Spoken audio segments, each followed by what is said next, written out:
It was 2nd March 1955 and an unusually humid spring day when students at Booker T. Washington High School, a segregated school in the heart of the Jim Crow South, had been let off early to make their way home. A group boarded a segregated public bus, which wound through segregated neighborhoods, gradually filling up with passengers. Claudette Colvin's story is about a 15-year-old black girl who defied bus segregation in Montgomery, Alabama, 9 months before Rosa Parks, becoming a key plaintiff in the case that struck down bus segregation laws, but whose story was largely ignored due to her age, color, and other circumstances. Colvin was a smart and rebellious teen whose family lived in King Hill, a small, poor section of town flanked by white neighborhoods. She became politically active in high school after her classmate Jeremiah Reeves was accused of raping a white woman. Reeves confessed to the crime, and an all-white jury convicted the boy and sentenced him to death. Reeves later recanted, saying the police had forced him to confess. The case was appealed all the way to the Supreme Court, which ordered a retrial, but the outcome was the same.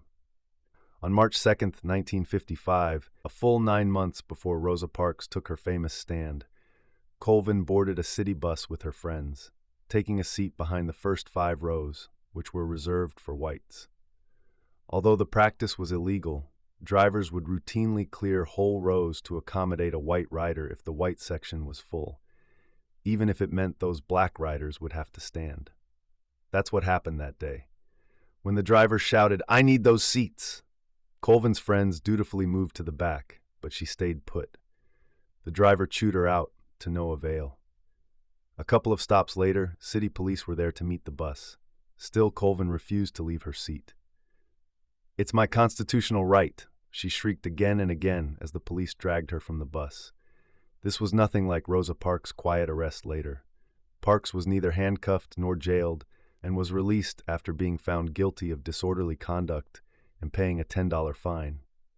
Somehow one of the cops got scratched in Colvin fracas, and the girl was charged with resisting arrest and assaulting a police officer, in addition to breaking the city's segregation law.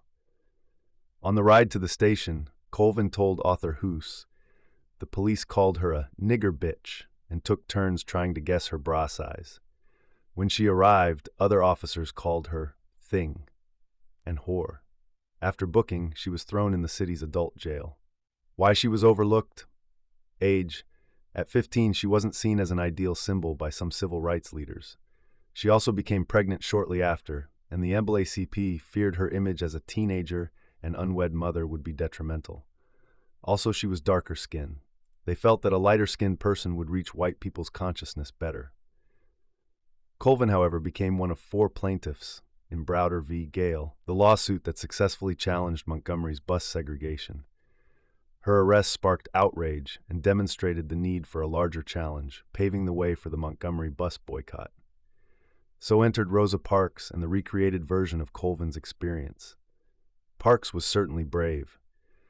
Standing up to white power in that place and time made you a target, and she may not have boarded that particular bus on that particular day, intending to get arrested. But Parks also knew what she was doing. Sure, she was a seamstress, one widely known and respected in Montgomery's black community. But as secretary of the local NAACP chapter, Parks also was deeply involved in a movement to reform the city's draconian segregation laws, one primed for action thanks to a then 15-year-old girl named Claudette Colvin.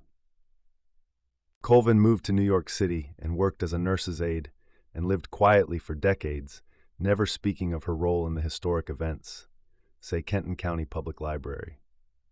Her record was finally expunged in 2021 after years of effort.